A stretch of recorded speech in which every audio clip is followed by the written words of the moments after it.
Witness and celebrate the renewal of marriage commitment of Alan and Marcia, which they made 30 years ago.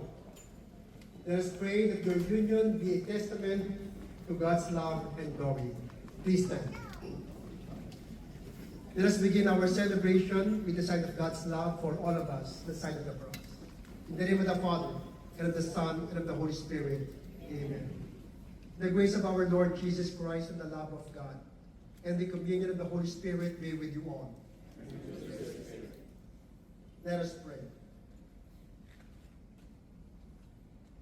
O Lord, who have joined these your servants, Alan and Marcia, in the unbreakable bond of marriage, and have been pleased to sustain them in communion of spirit amid toil and joy.